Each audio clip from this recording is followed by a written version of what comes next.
Non, mais sans déconner. Elle recommence. Qui? Raphaël Giordano. Quoi? Vous connaissez pas Raphaël Giordano? Celle qui vend des centaines de milliers de livres. En France et dans le monde entier. Quoi? Vous n'avez pas lu Ta deuxième vie commence quand tu t'aperçois que tu n'en as qu'une? Incroyable. Mais non, vous connaissez Raphaël Giordano. Probablement. D'ailleurs, peut-être vous la connaissez aussi, parce que j'y ai consacré 3 vidéos il y a presque un an, au moment du premier confinement, et oui, déjà. J'ai consacré 3 vidéos à cette œuvre, donc au titre très mémorable et qui a fait beaucoup pour son succès, le fameux Ta deuxième vie commence quand tu t'aperçois que tu n'en as qu'une, que l'on m'avait gentiment offert, que j'avais pris quand même le soin de lire avant de porter un certain jugement dessus, jugement qui m'a permis de déterminer ce qu'était un mauvais livre, de donner l'exemple d'un vrai mauvais livre et d'expliquer pourquoi en lisant simplement les premières pages de ce bouquin. Eh bien oui, elle a récidivé.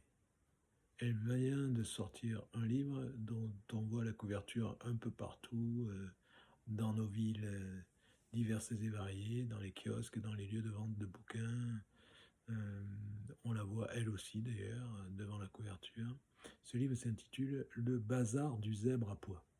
C'est qui est très important aujourd'hui de savoir choisir ses titres. Raphaël Giordano, en bonne communicante qu'elle est, puisqu'elle a fait une école de graphisme et a suivi de nombreux cours de communication, elle sait ce que c'est. Une bonne accroche, comme un slogan, quoi. Voilà. Donc c'était Ta deuxième vie commence quand tu t'aperçois que tu n'en as qu'une, et je crois qu'elle a écrit après un livre du style Cupidon a des ailes en carton, voilà. Et là, c'est le bazar du zèbre à pois. Hein, tant de mystère hein, déjà dans un titre pareil. En tout cas, ça suffit à accrocher le chaland ou la chalande. Et ils sont nombreux, ils sont nombreuses encore à se précipiter sur ce bouquin. Tant mieux pour Raphaël Giordano, tant mieux pour tous ceux qui sont dans la vente de livres, tant mieux pour son éditeur, et tant mieux pour ses héritières et ses héritiers. Mais moi, il est de mon devoir de vous dire encore aujourd'hui à quel point ce nouveau livre est mauvais. Alors, comment j'ai fait cette fois-ci? Je ne l'ai pas lu.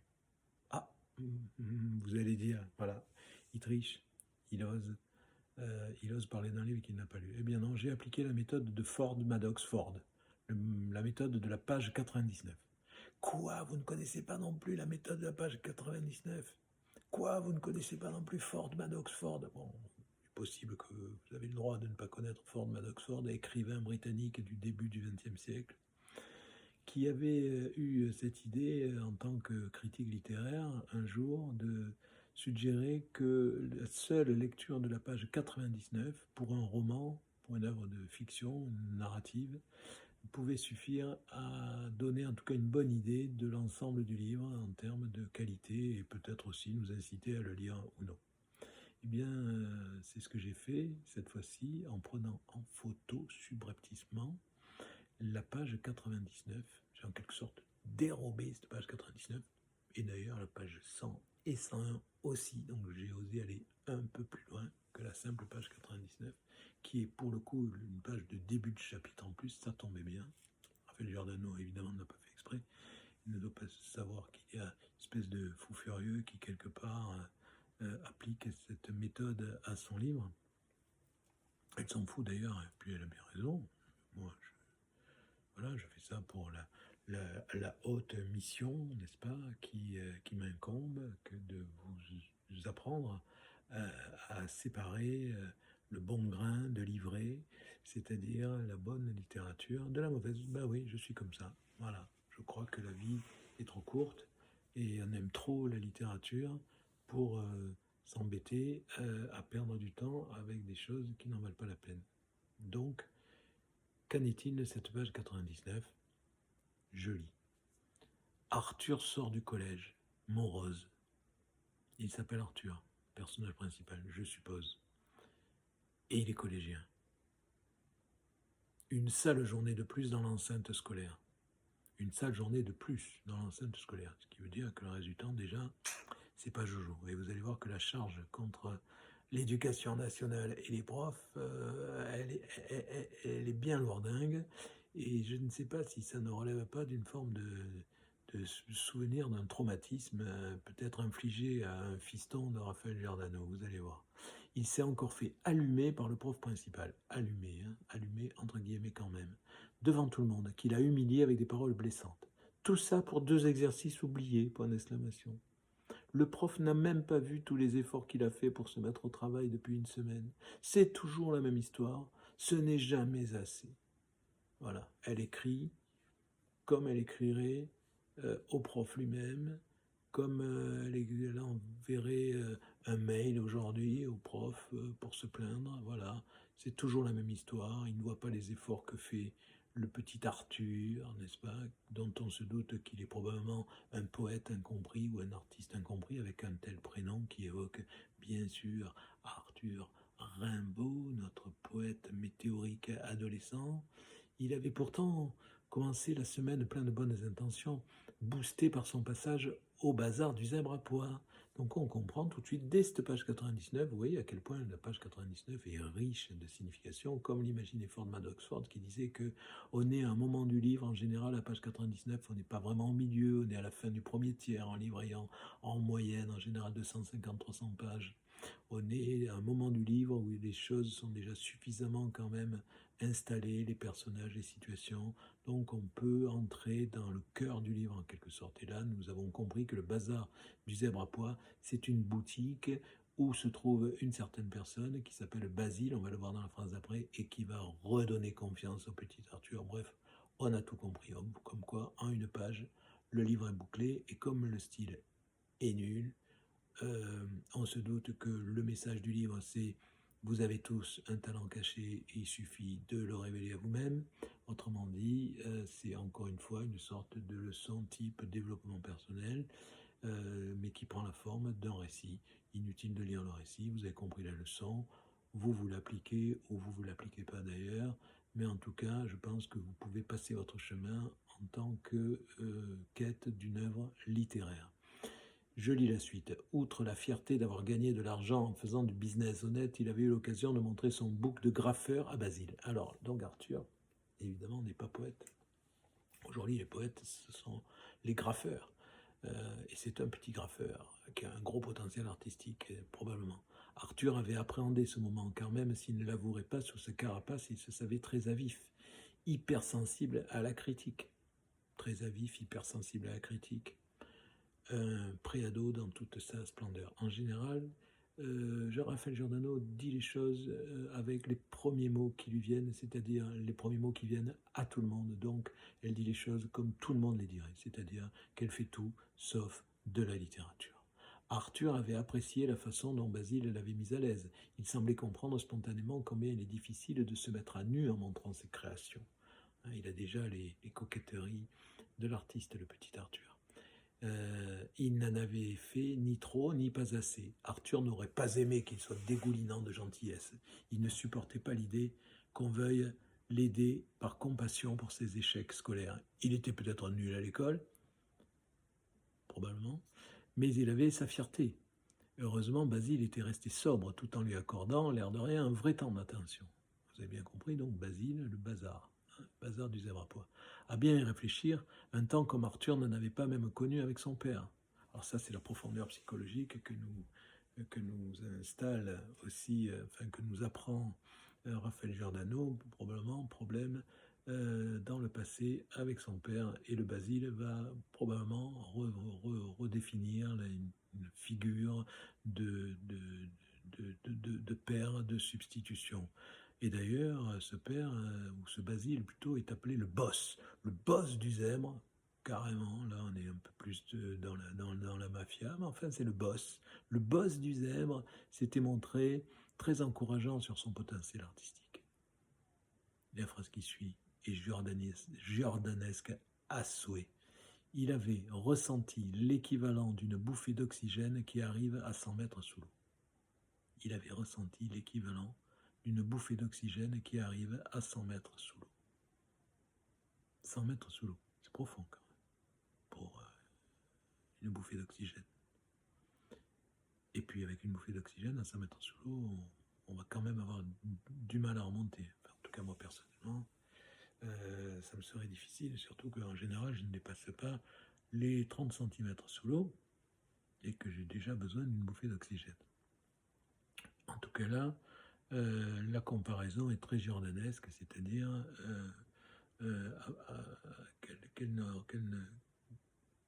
qu'elle est nulle, quoi. En fait, voilà. Enfin, écoutez, je vais lire la suite, mais en gros, ce bouquin, c'est vraiment, c'est simple, en fait, pour savoir si c'est bon, si c'est mauvais. Un livre, il suffit de le lire, il suffit de le lire. Alors, il y a certains livres où c'est un peu plus compliqué, mais là, c'est clair, clair comme de l'eau. Et vous allez voir cette eau, à quel point, là d'ailleurs, habile la liaison, vous avez vu, hein, je pourrais presque écrire comme Giordano, vous allez voir comme cette eau, elle a de l'importance dans le récit de Raphaël Giordano. Nous sommes à la page 100, donc. Basile lui avait aussi donné quelques astuces pour s'améliorer lors du bombage, afin d'éviter les coulures. Il avait incité à mieux caler ses concepts et ses cœurs de message pour être le plus percutant possible. Voilà, concept, cœur de message, ça c'est un vocabulaire de communicant qui est bien connu de Raphaël Giordano, qui a fait des études de communication et d'art appliqué. Pour une fois, il avait eu envie de l'écouter, cet adulte-là, et pour une fois, son smartphone était resté dans son sac tout au long de leur échange. On sent bien évidemment toute la complicité qui est en train de se nouer entre cet adulte, père de substitution, qui va comprendre le potentiel artistique du petit Arthur. Bref, on sait tout d'avance. C'est mauvais signe en général pour la littérature. Aujourd'hui, c'est une autre affaire. La colère a repris la place, l'abattement aussi. Jamais il ne s'en sortira. Les profs vont lui maintenir la tête sous l'eau, à la façon des films noirs où les gars meurent noyés. Vous voyez, le fil et la métaphore, et ça, elle adore faire ça, Giordano. Je l'avais déjà montré dans les premières pages de ta deuxième vie commence quand tu sais quand tu apprends, je sais plus, enfin bref, peu importe, on s'en fout. Jamais il ne s'en sortira, les profs vont lui maintenir la tête sous l'eau. Ben, bien sûr, parce que les profs adorent maintenir la tête sous l'eau, et si possible à 100 mètres sous l'eau, pour qu'il n'y ait aucune bouffée d'oxygène qui vienne sauver ces petits camps de collégiens, surtout s'ils s'appellent Arthur, parce que ça rappelle Arthur Rimbaud, Charleville Mézières, poète en puissance, et qu'on en a marre de tous ces petits poètes en puissance qui en fait sont de vrais glandos et qu'on aimerait noyer, mais qu'on s'abstient de le faire parce que l'éducation nationale ne nous l'autorise pas. Mais non, j'ai dit des conneries, bien sûr, je plaisante. Ouais, ouais, ben ouais, c'est pas moi qui le dis, c'est Raphaël Giordano qui l'écrit. Oui, elle est capable d'écrire ça. Ouais, ouais, parce qu'elle écrit comme on parle. Voilà, ça c'est du bouquin pour tout le monde. C'est du bouquin pour le bon peuple. Ouais, O-U-A-I-S. Son impasse, l'impasse de Arthur, bien sûr. Son impasse n'a rien à envier à celle de ce vieux cinéaste américain, Brian De Palma. Référence culturelle. Parce qu'il ne faudrait pas faire croire qu'il n'y a pas de la culture entre deux phrases bidons et deux comparaisons à Lacan. Non, il y a de la culture. L'impasse, c'est un film, effectivement, de Brian De Palma. Et c'est là où, après avoir écrit « Ouais », tout à coup, hop, une petite référence digne de Télérama, comme ça, au fond, elle joue sur tous les fronts, en quelque sorte, sur tous les tableaux. Personne ne lui donnera sa chance. L'étiquette est si bien collée à sa peau qu'elle a pénétré sa chair. L'étiquette est si bien collée à sa peau qu'elle a pénétré sa chair. L'étiquette de nul, l'étiquette de collégiens que personne ne comprend, qui oublie ses exercices, enfin bref, celui qui se fait engueuler, allumé par le prof. La gorge serrée par le sentiment d'injustice, Arthur choulte dans la canette de coca qu'il vient de boire. Bon, Arthur boit du coca quand même, hein, c'est un ado comme les autres, hein, c'est pas un rebelle anti-impérialiste américain. Et qu'il a nonchalamment jeté au sol. Nonchalamment. On imagine qu'il a jeté nonchalamment la canette de coca au sol. C'est un beau geste. Il remonte la capuche grise de son sweatshirt, grise, bien sûr. Et pas en mode United Colors. Et repart dans la rue en enfonçant rageusement les mains au fond de ses poches. Quand il rentre chez lui, sa mère n'est pas là. Il balance son sac dans un coin du salon et s'enferme dans sa chambre en claquant la porte. Il envoie valdinguer les fringues entassées sur son lit et se jette de tout son long sur le matelas, les yeux collés au plafond. Il rumine. L'envie de bad irrigue de nouveau ses veines. L'envie de bad. Alors ça, c'est l'autre mode Raphaël Giordano, c'est-à-dire voilà, l'utilisation d'un vocabulaire, on va dire, qui fait moderne. Donc là, il faut un anglicisme après la référence culturelle, l'anglicisme. L'envie de bad irrigue de nouveau ses veines. Ça le reprend comme une pulsion. Ses poings se serrent et se desserrent nerveusement. Il a besoin que ça sorte.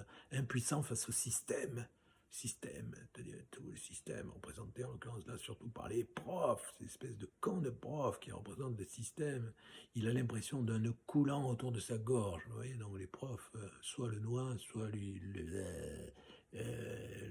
soit il incite à se pendre pour retrouver sa voix VOX dans ce qui lui paraît être une voie sans issue. Voilà, ça, c'est du grand Giordano, du très grand Raphaël Giordano. Je relis parce que ça le mérite, pour retrouver sa voix, Vox, sa voix dans ce qui lui paraît être une voie sans issue, vous voyez, qui fait référence à l'impasse de tout à l'heure, l'impasse de Brian De Palma.